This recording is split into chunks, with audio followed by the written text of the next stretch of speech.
There we go. Well, good evening. So tonight we'll talk about chapter 22 about budgeting. And it's a very useful chapter for you no matter what your future job's going to be. You'll be subject to budgets and staying within them, like not spending over a certain budget amount for an expense. Plus, you will probably be helping in preparing budgets too. So even if you're not an accountant, this chapter is going to help. Another reason this chapter is helpful is because in managerial finance, you will be doing some budgeting in there. So some of this material you'll see once again. So what I'm going to do is to go through the chapter with you. There are quite a few numbers we have. The hardest part will be getting the right number in the right place. Other than that, any calculations really are quite easy, as you'll see. So I think this chapter will be a good one for you. And let me go ahead and share my screen here and take a look at the handout with you.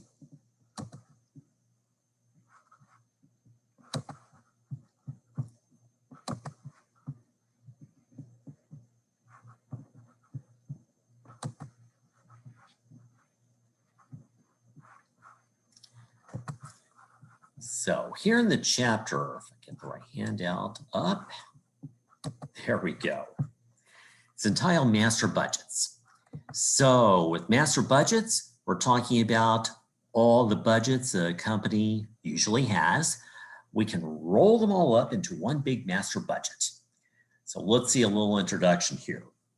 So first, a budget reflects management's plan simply cast into monetary terms. The actual performance can later be compared to the budget to measure variances because budgets serve as benchmarks for performance. So variance is simply the difference between actual performance and the budget.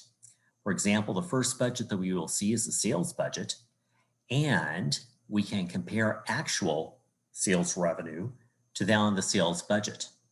If actual sales revenue is more, that's a good thing. If we were covering variances in this class, and we will not until the cost accounting class if you take it, but that would be favorable variance because we want more sales revenue. On the other hand, if actual sales revenue is less than budgeted sales revenue, that's a bad thing. That would be an unfavorable variance. Benchmark for performance, it simply means a budget is a standard of some sort that we can compare actual performance to. So thus, budgets help management with their planning and controlling functions. So as we prepare the budget, we're planning for the future. So as we prepare the sales budget in a few minutes, we'll be planning for future sales and then controlling as we compare actual sales to it and take a look at any variances. Then we take corrective action for especially unfavorable variances. By the way, under the concept of management by exception, management will focus on operations which are not in control. So if you're a busy manager, you don't want to spend time on operations which are within control, like actual sales being greater than budgeted sales, but instead you would like to spend your time on operations that are out of control, such as when actual sales are less than budgeted sales, the unfavorable variance condition. Then B, budgets also help to coordinate the organization's operations and communicate every expectations to everyone. So the master budget is going to comprise the following. First, the operating budget. This includes the sales budget, the purchases and cost of goods sold budget, the operating expenses budget, and the budgeted income statement. So we'll be preparing most of those. Then the capital expenditures budget. That will be the company's plan for purchasing such capital items as property, plant, equipment, and other long-term projects. We're going to get to that 3 chapters from here. So we'll see a whole chapter about capital budgeting. Then the financial budget. That will include the cash budget, the budgeted balance sheet, the budgeted statement of cash flows. We'll be doing the cash budget here tonight. And then number 4, the budget financial statements. Well, they look just like normal historical financial statements, but they present projected amounts instead. Thus, they may not come true. So we never know if our budget figures that we have on there will come true or not. So let me go ahead and start preparing the operating budget. And the first thing that we always prepare is the sales budget, because this drives all the other budgets. And it reflects budget sales revenue and sometimes budgeted number of units to be sold as well. Sometimes broken into months or weeks or days. So while we plan to sell, well, everything else within the company is there to support that sales budget. Because after all, in the end, we need sales revenue to keep our business going. So to do this one, I'm going to be taking a look at one of the problems in the book. So that problem is going to be, make sure I have the right book here. Oops. It's going to be short exercise 22.3 on page 1299. So preparing an operating budget, specifically the sales budget. Well, we have Brown Company here, manufacturing luggage sets. Sells luggage sets to department stores. Brown expects to sell 1,700 luggage sets for $180 each in January and 2,050 luggage sets for $180 each in February. All sales are for cash only. Prepare the sales budget for January and February. So in order to do this, I've also included solutions for you. And these are under files on Canvas. And you'll see one handout that looks like this. I have in there from the textbook all the problems. So if you have your textbook in front of you, you've got them. And then following that, I've got solutions. For some of these, just looking at the solution will be enough. Let me rotate this page. Actually, there we go.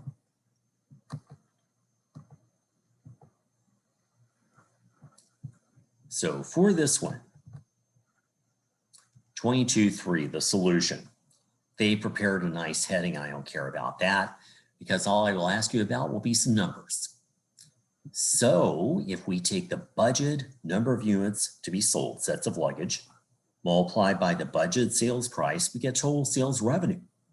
So they do that for January, 1,700 sets or units times 180. And same thing for February, 2,050 sets, again, times 180. So there we have total sales. You have a grand total for the 2 months. That's all there is to the sales budget. So that one's pretty easy. Any questions there? Okay, let me go back to the book, and I'm not going to use my photocopied copy of the book. I'll just go ahead and use this straight from the publisher's website. So 22.4 will be the next thing that we consider. Let me come back to the handout and look at the next budget, the inventory, purchases, and cost of goods sold budget. Well, this will be based on the sales budget because once we know the sales budget, we will know how much inventory in the way of finished goods we must have and how much inventory we must purchase in the way of direct materials. Also, we can compute cost of goods sold. So again, the sales budget really does drive everything. And we will perform this budget for a merchandising company in this class. That's okay. And a merchandising company would also require budgets for direct materials, direct labor, and overhead. And in this budget, we'll remember that purchases would equal cost of goods sold plus desired or targeted ending inventory minus beginning inventory. So cost of goods sold and desired or targeted ending inventory, what they want to have on hand at the end of the period. These two represent where inventory is going, where it came from, either it was on hand as beginning inventory or we must purchase it. So let me put that to work for you. If we look back over at short exercise 22.4. So preparing a production budget. Here we have Bailey Company. They expect to sell 1,500 units of the finished product in January and 1,750 units in February. The company has 180 units on hand on January 1st and desires to have an ending inventory equal to 80% of the next month's sales. So we'll take that into consideration. March sales are expected to be 1,620 units. Prepare Bailey's production budget for January and February. So for this, if I come back here to my solution, I'll show you there are actually two ways of working this. So first of all, if we look here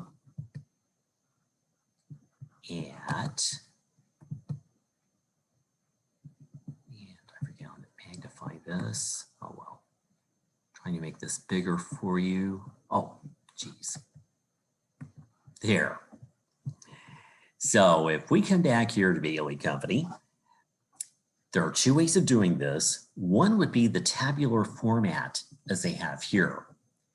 The other would be a T account format, which I will show you next. So here in this tabular format, they first show us where inventory is going. Either it will be sold, so 1,500 units January, 1,750 in February, or it will be on hand as ending inventory. And we've got to calculate this desired or target ending inventory. So it's 80% of next month's sales, as we're told. So in January, they take 80% of February sales, multiply 1,400 units. In February, take 80% of March sales, 1,820, and multiply. So then you get 1,456. Add them up, you get total units needed. So this is the grand total of all units in inventory at some time during that month. Then we see where inventory came from. So where this grand total came from. Either was on hand as beginning inventory, so 180 in January, 1,400 in February. By the way, where did that come from? It came from right there, because January ending inventory is the same thing as February beginning inventory. So if we subtract off beginning inventory, we see the other place where inventory came from. That would be budgeted number of units to be produced. So that's one way that you can do it. Most people usually just prefer to do this in T account format. So in T account format, let me show you how I normally do that.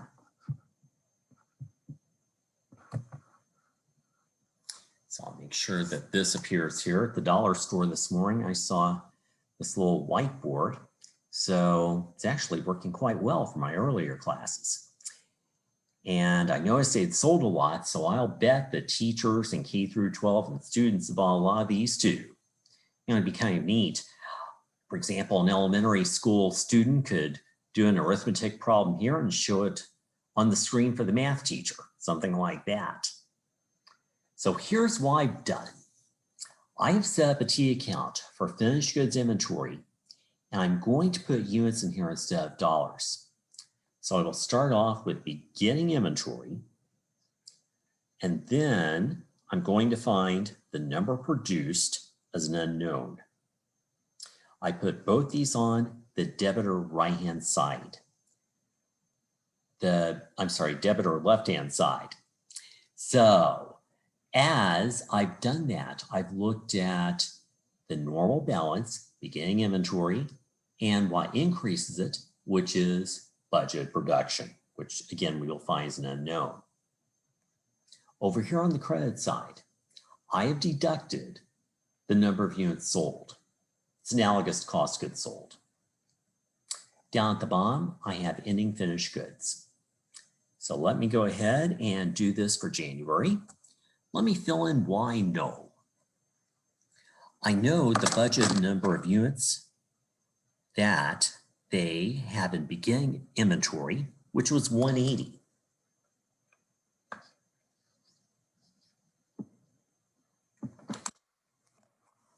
So I put that right there for 180. And then we also know the number of units that they expect to sell. So that was 1,500.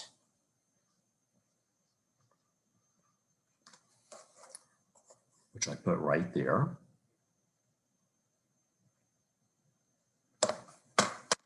And then the desired or target ending inventory, as we figured out there in the book solution, 1,400 units.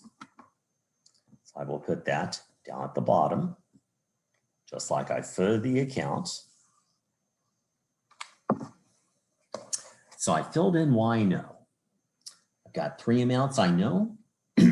I'm left with 1 amount as an unknown. So in any algebraic problem, if we have 1 unknown, we can solve for that algebraically. So we will here. And the way that I do that, I take, the 1,400 units here. I add to that the 1,500, which will be sold. So a total of 2,900.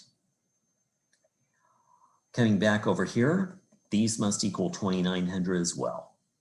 So if I take 180 off 2,900, I'm left with 2,720.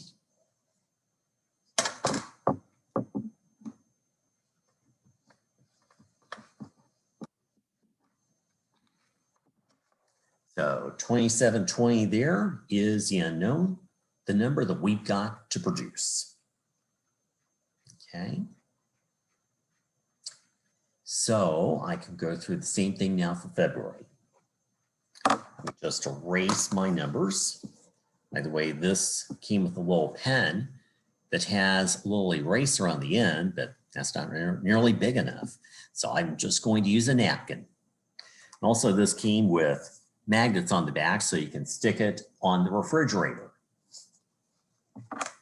All right, first thing I'm going to do is I roll over to February. Whoops, just dropped my cap.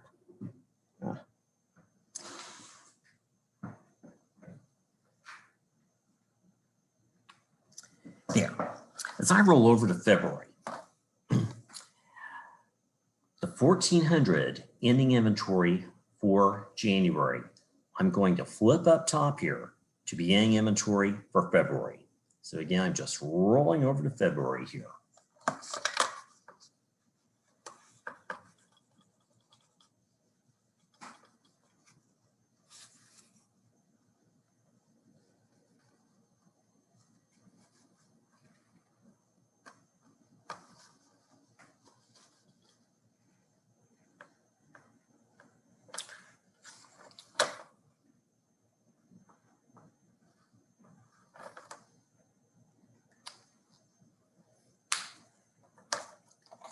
So once again, that's just now for February. I cleaned all the other numbers off. I flipped the 1,400 up to here. Then filling in what else I need to know, what else I'm given. Well, I'm given the budgeted number of units to be sold in February of 1,750. Let me fill that in. And also let me fill in February ending inventory. So the ending inventory, as we figured out there in the book, will be 1,456 units.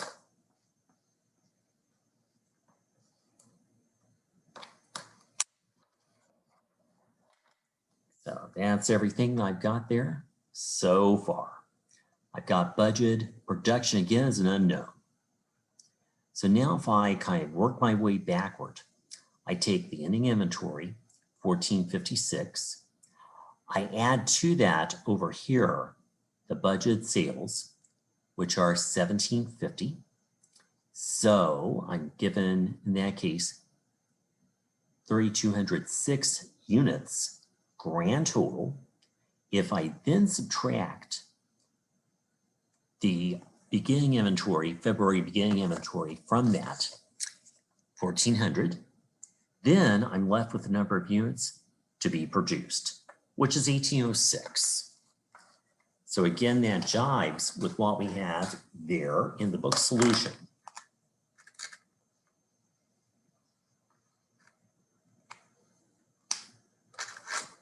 There we go, and there we have it.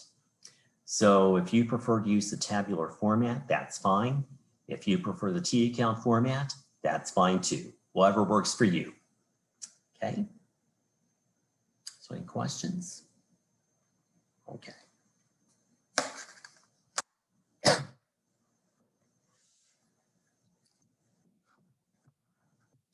Well, if I come back to the book and I take a look at the next problem, this ties in here too. It's problem, or short exercise, I should say, 22.5. Preparing an operating budget, specifically the direct materials budget. So once we know how many units we plan to produce, we can step back and think about, well, how much do we need in the way of direct materials? So here we have Bell. They expect to produce 1,800 units in January and 2,155 units in February. The company budgets 3 pounds per unit of direct materials at a cost of $10 per pound. Indirect materials are insignificant. They're not considered for budgeting purposes.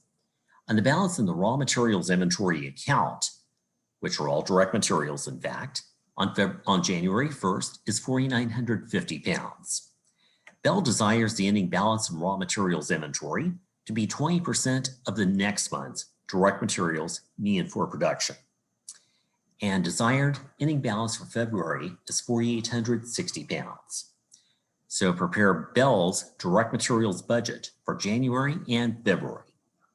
So let me look here first in the solution, the one coming from the book, and I will do it in T account format with you. So let me go ahead and rotate this. So here is the tabular solution. They first take the budgeted number of units to be produced. So 1,800, 2,155 in those 2 months. They multiply by 3 pounds of direct materials per unit.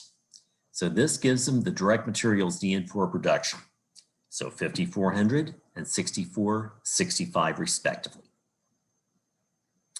So here is one place direct materials will be going for production.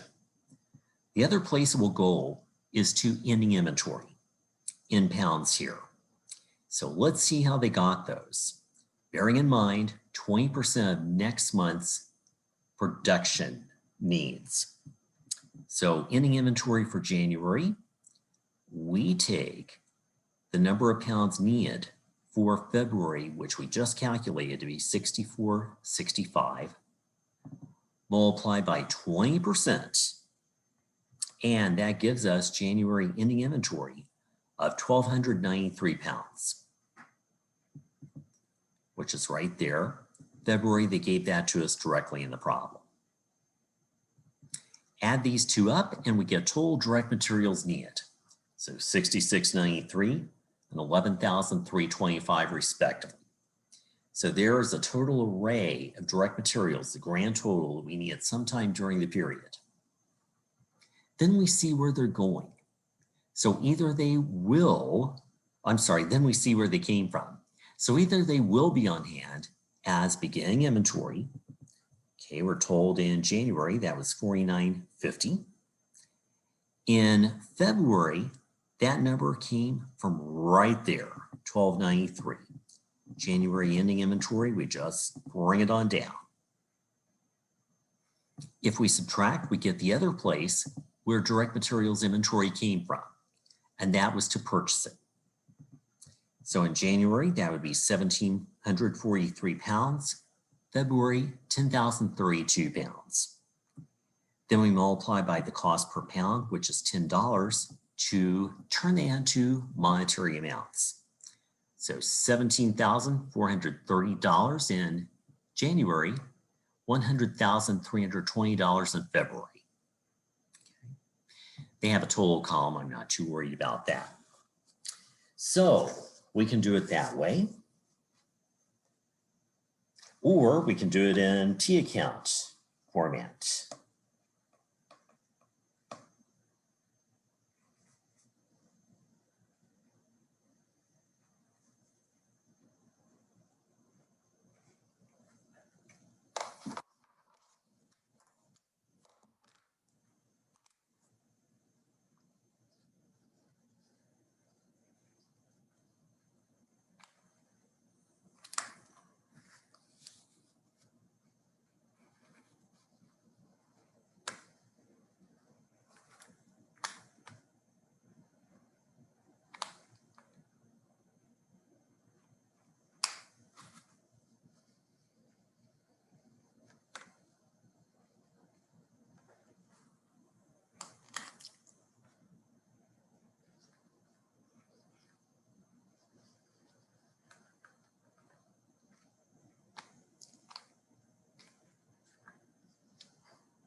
There we go.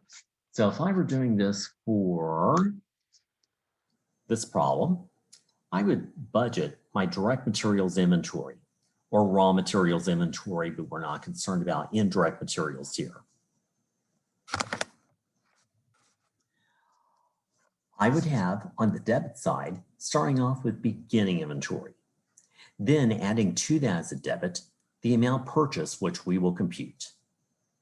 Also on the debit side, if I flip this, I will be left with ending direct materials inventory.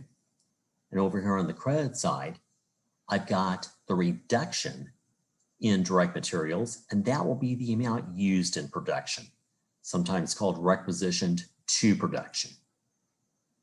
So if I know what those things are, I can now fill in some numbers. So beginning direct materials inventory first for January, that would be 1,800.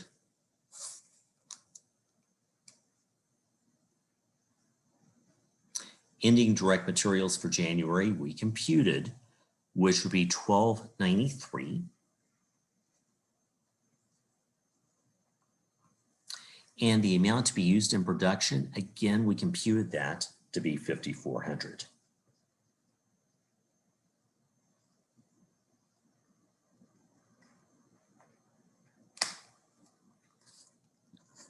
So if I know all those things, except for one, the amount to be purchased, well, again, I've got a problem with one unknown. I can solve for that unknown algebraically.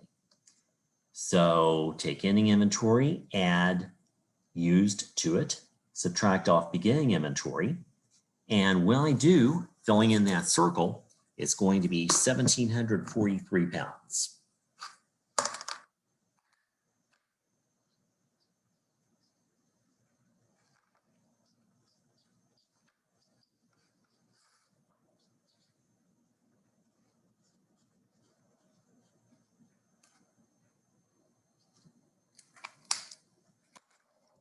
So there's my circle filled in. And down there at the bottom, I've got the dollar amount of purchases where I simply multiplied 1,743 pounds by $10 a piece. So again, whichever format works for you, the tabular format or the T account format is just fine. And let me know when you have all that down. Okay, thanks. Now, if I were going through the same thing for February,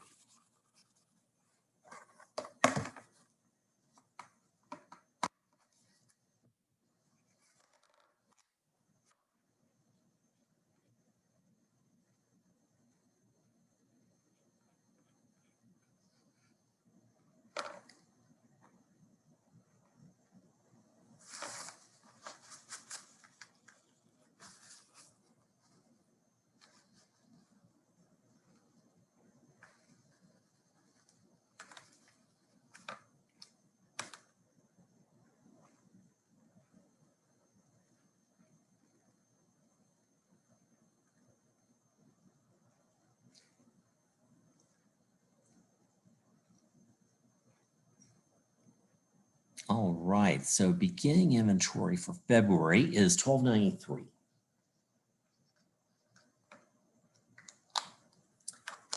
So I took January's ending inventory and simply transposed it up to there. January ending inventory, again, is February beginning inventory. As far as February ending inventory goes, we calculate, or actually we were told that directly, and that is 4,860 pounds. And we calculated the amount of direct materials to be used in February, which was 6,465 pounds.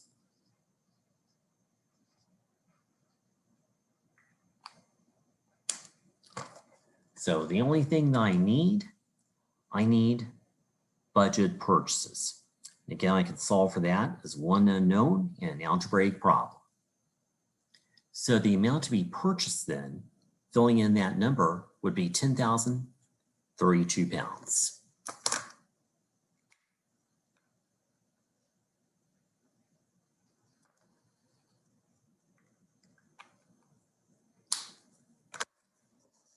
There we go. Same thing that we have in the book. And if you want a dollar amount, just multiply by 10. Okay. So I can put that here at the bottom.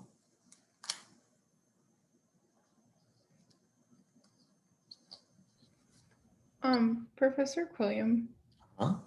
for the January T account, you use the ending inventory, so 1293 plus the 5400 and then minus the 1800 for the January one. Okay. I just didn't get 1740. It says like 1743 for the budgeted purchases of direct materials. Oh, okay. I'll go back to that. Okay. There's the total amount to be purchased there in February. Just multiply by 10.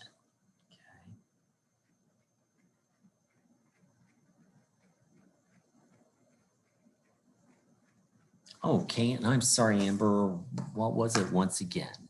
I'm just doing the same thing just for January. I was confused how you got 17 or 1,743 for the budgeted purchases. Okay. Let's make sure I didn't have a number down wrong. Let me just go ahead and put the January numbers back in here, my T account, and I will double check.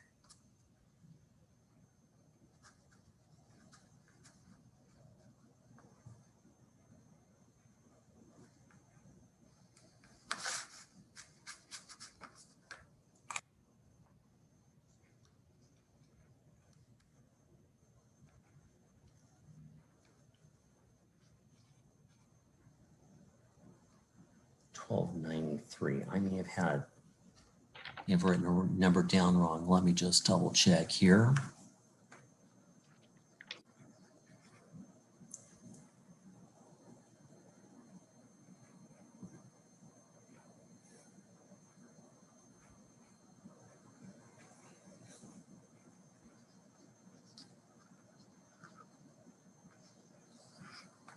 Okay.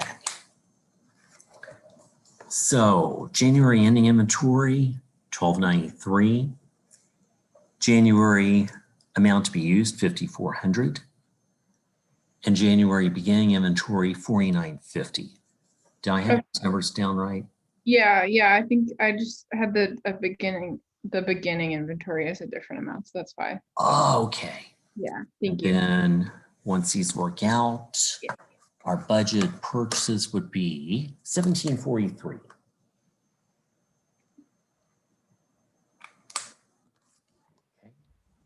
There we go. Thank you. No problem. Glad we caught it.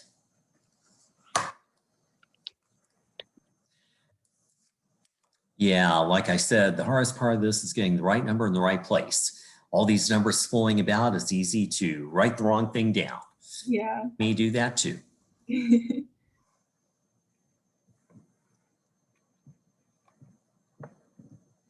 All righty, well, back here in the book, the next thing that ties in here, well, we've got one of the three inputs to manufacturing budget. We've got direct materials. Next thing, direct labor. This one's really easy. So we've got Baker Company, all these B companies. They expect to produce 2,050 units in January and 1,994 units in February. Baker budgets 5 direct labor hours per unit. Direct labor costs average $9 per hour, and prepare Baker's direct labor budget for January and February. So to do this, we can look at the book solution. I think that will be sufficient because it really is easy. Okay, so direct labor budget. First, we've got the budgeted units to be produced. So production volume, in other words, January 2,050, February 1,994. Then we multiply by the number of direct labor hours per unit, which is 5. To get the total direct labor hours needed for production of 10,250 in January and 9,970 in February. Then turn those hours into dollars by multiplying by $9 per hour. So when we do, we get budget direct labor cost in January of $92,250 and February $89,730. I don't care about the grand total. And again, you've got the solutions in the files for you on Canvas. And if you can't find that, just let me know. All right. Any questions there on direct labor? Okay. Next input we've got is overhead. That's our third and final input to manufacturing. So we can budget for it. It's not bad either. Let's see that coming up in the next shore exercise, number 22.7. So a manufacturing overhead budget. We've got Bennett Company. And Bennett expects to produce 2,030 units in January that will require 8,120 hours of direct labor and 2,200 units in February. 2,210 units in February that will require 8,840 units of direct labor then. All right. So then Bennett budgets, say that 3 times fast, $10 per unit for variable manufacturing overhead, $2,100 per month for depreciation, and $78,460 per month for other fixed manufacturing overhead costs. So prepare Bennett's manufacturing overhead budget for January and February, including the predetermined overhead allocation rate, using direct labor hours as the allocation base. All right, so again, for this one, I think the solution in the book will probably be enough. It's pretty easy, and if not, we'll work anything out. So here we go for Bennett. So first, we've got the budget number of units to be produced for January and February. We can multiply by variable overhead cost per unit of 10 to get the budget variable overhead for each of those 2 months.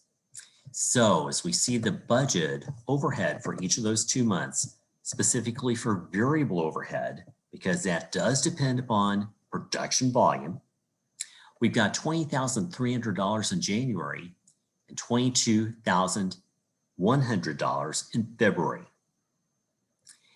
Then for fixed overhead, some is depreciation, $2,100 per month. By the way, some books leave off depreciation, some companies do. You would need to be told. The reason they do that, you're not spending cash directly on it for that month. Then other fixed overhead. So other fixed overhead is, as we know, $78,460 per month. That gives us total budget fixed overhead then per month of $80,560. And it gives us budget manufacturing overhead costs of $100,860 in January and $102,660 in February. So there they are. Now, to find this predetermined overhead allocation rate, they take the grand total of all the overhead for those 2 months of $203,520. It's down here. They divide by the budget number of direct labor hours, which will be the grand total for those 2 months of $1,600,960. They gave us the 2 individual amounts. We simply add them up there. If we divide, we get a predetermined overhead allocation rate of $12 per direct labor hour. That takes care of problem number 7. Any questions there about that? All righty.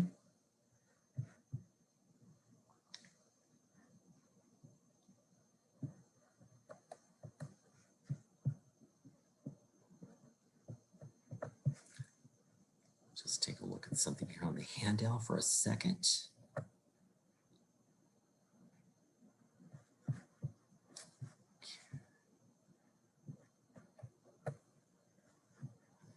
All righty.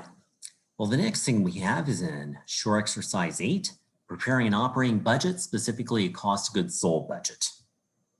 So we've got here Butler Company.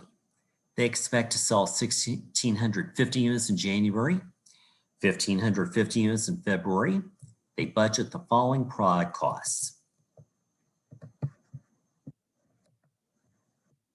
So we've got direct materials per unit of 85. We've got direct labor costs per unit of 60 and manufacturing overhead costs per unit of 55. And to tell you the truth, we're not going to need the next two sentences, but we're going to prepare the cost of goods sold budget for January and February.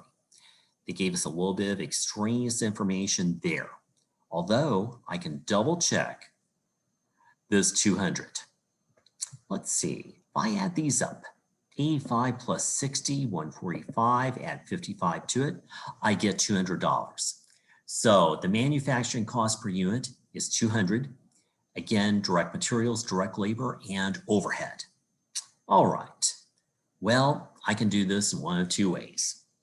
I can do it the slightly more complicated tabular format they have in the book, or I can do it the short and easy way.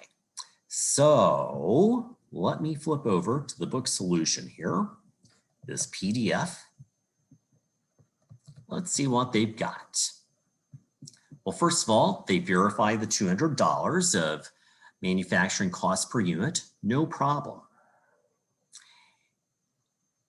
So then to get cost of goods sold,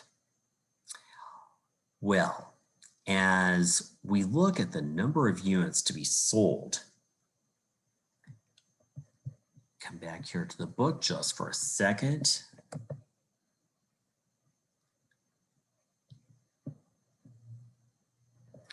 If we take the sales volume levels that are budgeted, 1,650 in January, let me erase my little whiteboard here.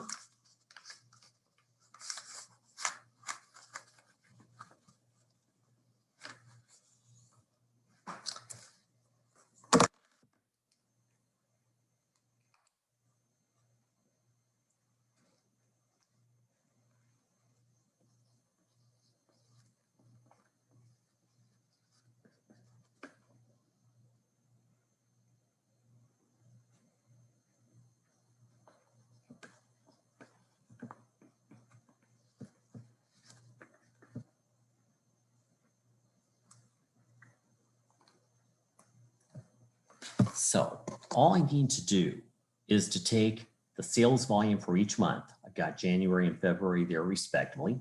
I multiply by $200. Again, $200 being the manufacturing cost. So when I do, I get their same figures.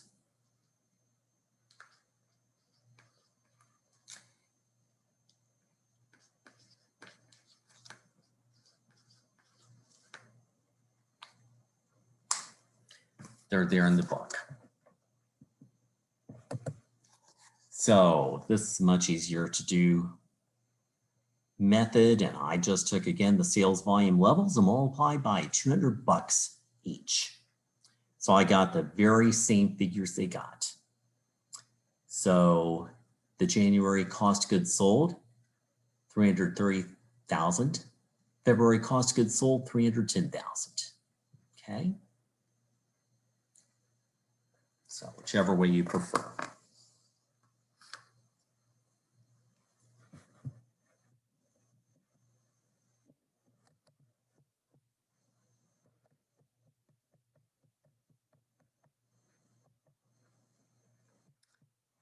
All righty, well, back here to the handout.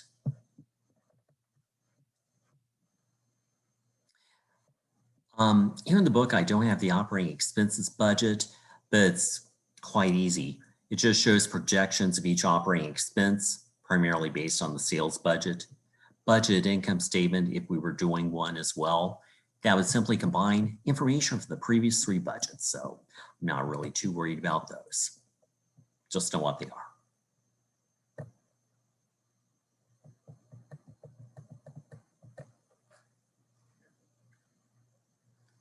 Then preparing the financial budget. We've got three problems about that. Well, first of all, the cash budget. And that's a statement of budget, cash receipts, and cash payments. It details how the organization expects to go from the beginning cash balance to the target or desired ending inventory balance. 4 major parts. One will be cash coming in. So budget cash collections from customers. We'll consider cash sales and credit sales separately. This is because the organization collects cash sales immediately, but there's the timing difference between the point of a credit sale and the collection of the cash. Usually 1 month, sometimes two months later for credit sales. And then we'll see budgeted cash payments for purchases. We'll have to consider the timing of accounts payable payments here. We'll see budgeted cash payments for operating expenses. And we will have to consider any timing differences between the incurrence of an expense and the payment. And that's especially true for salaries, wages, and commissions. And also we should omit non-cash expenses such as depreciation, because we don't pay any cash for those right up front. And further, if we incur an expense due to the expiration of a prepaid expense, such as prepaid insurance, we should omit that as well because we're not paying any cash at that time. And then number 4, if there are any budgeted cash payments for capital expenditures, we would include those, although we'll study those 3 chapters down the road. And these are then combined into a full cash budget. Okay, so what am I talking about there? So if we look here at short exercise 22.9, preparing a financial budget, schedule of cash receipts. So as we see here, Barry expects total sales of $359,000 in January and $405,000 in February. Assume that Barry's sales are collected as follows. So here's why I'm talking about timing. 80% in the month of sale, 10% in the month after sale, then 6% 2 months after the sale, 4% never collected. So those are the bad debts, the deadbeats. We have November sales totaled $350,000. December sales were $325,000. And prepare a schedule of cash receipts from customers for January and February. We'll round answers to the closest dollar. Again, I think we'll be okay by looking at the solution here, but I will work out anything we need. Go ahead and rotate this.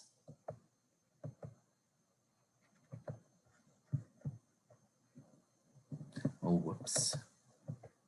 Let's look at the wrong page. Oops. Let's try this again. There we go. Okay. So here in this short exercise, again, we've got January sales, 359,000, February sales, 405,000. Then the timing of cash receipts, just follow these guidelines here. It's like following a recipe. So 6% collected 2 months after the sale. 2 months ago, we had November sales of 350,000. 6% of that, $21,000. 1 month ago, we had December sales, 325,000. 10% collected 1 month later, that would be in January, 32.5. Then January sales, 359,000. We collect 80% in the month of sale, which is $287,200. That gives us total cash receipts from customers for January of $340,700. Then for February. Okay, 2 months ago was December. So December sales, 6% now collected 2 months later in February. 6% of 325,000 is 19.5. Then January sales, 10% collected one month later in February. So 10% of 359,000 would be 35.9. Then February sales, 80% collected the month of February, which would be $324,000. And total cash receipts from customers in February, $379,400. And I'm not really worried about the net accounts receivable there. Let me see if they ask us to compute that. I don't think they did. No, don't even worry about that. Any questions there? All righty. So now I've got a schedule of cash payments here next.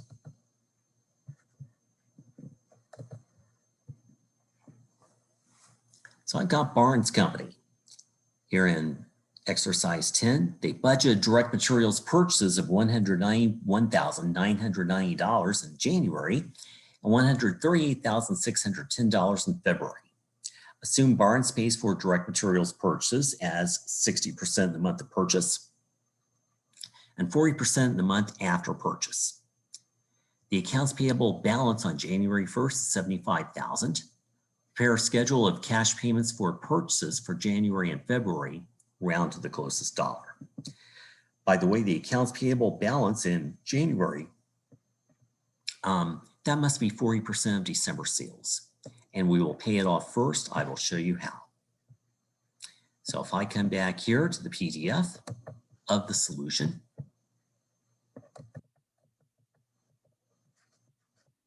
schedule of cash payments.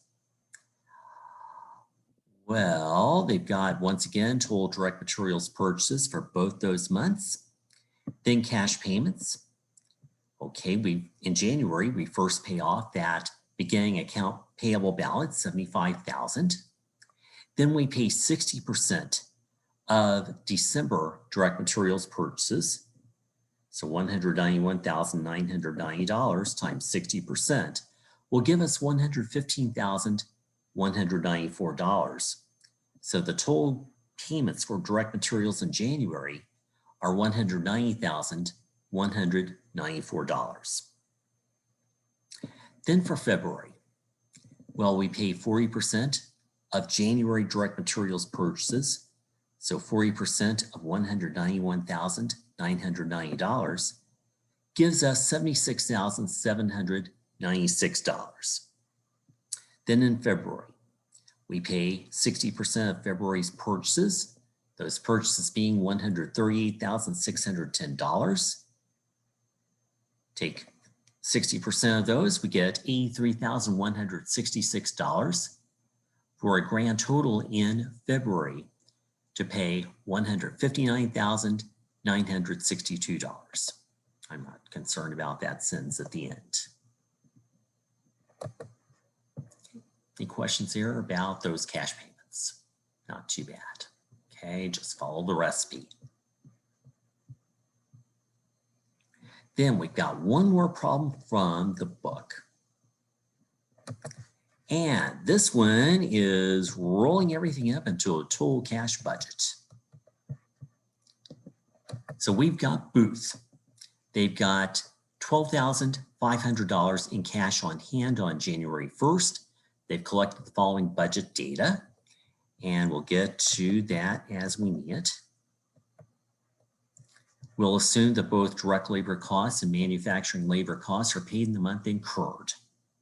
Additionally, assume Booth has cash payments for selling and administrative expenses, including salaries of $40,000 per month, plus commissions that are 1% of sales. They're all paid in the month of sale. The company requires a minimum cash balance of $20,000. Prepare a cash budget for January and February. We'll round the nearest dollar. Will Booth need to borrow cash by the end of February? Let's see how. Okay, so all these numbers we'll get to as we go over to the solution. So just kind of keep an eye on those numbers here too. So here's the solution. Yeah, if I need to work anything out, just let me know.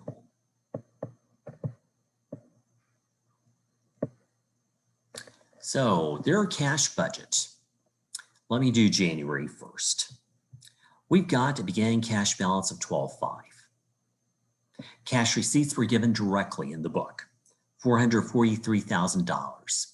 We add that, we get total cash available, the grand array of cash at some point during January, $455,500.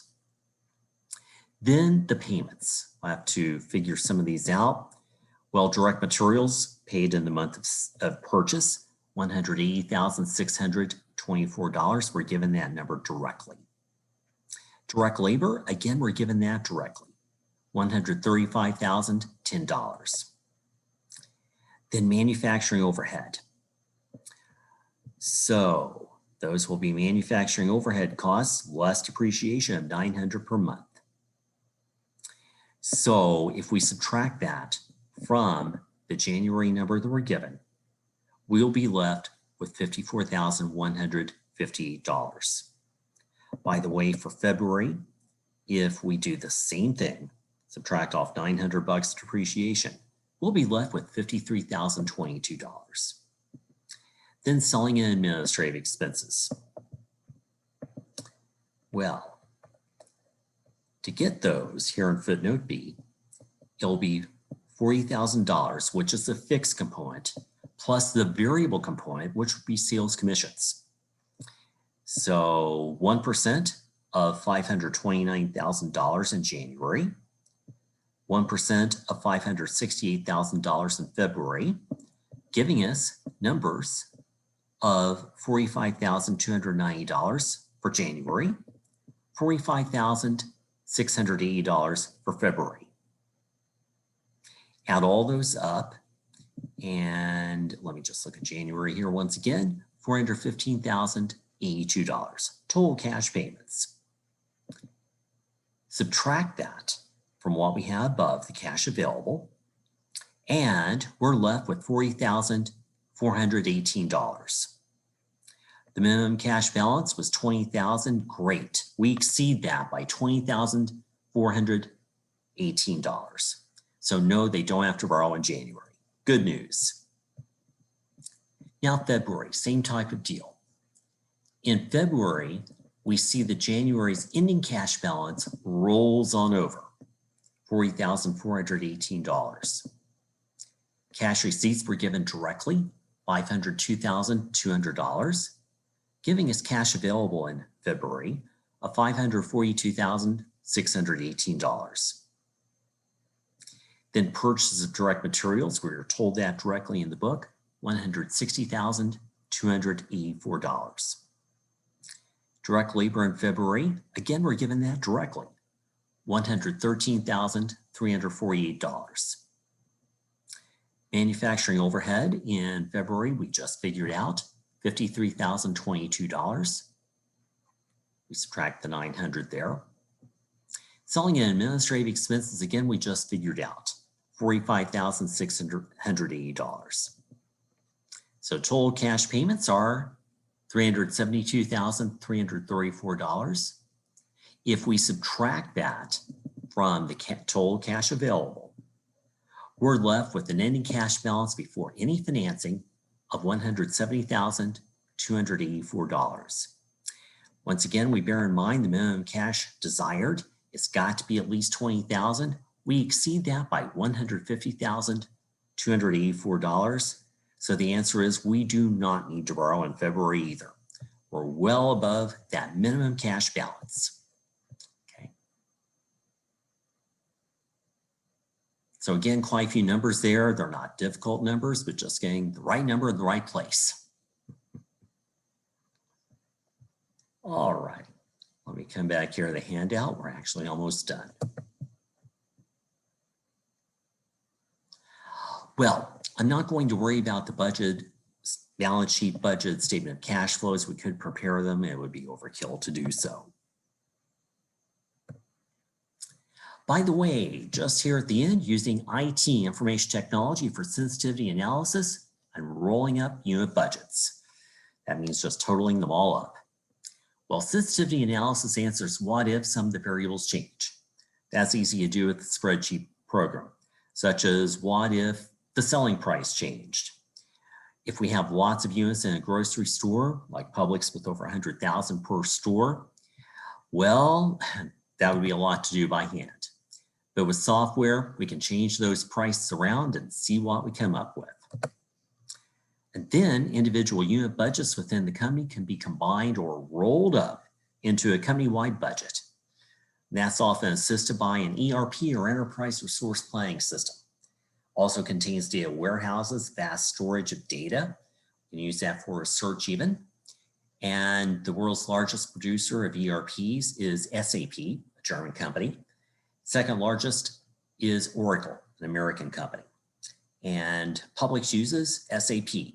So when Publix first started using SAP, SAP's people were over for over a year here in Lakeland, trying to get everything done because it was a huge, huge project. All these individual units in a grocery store.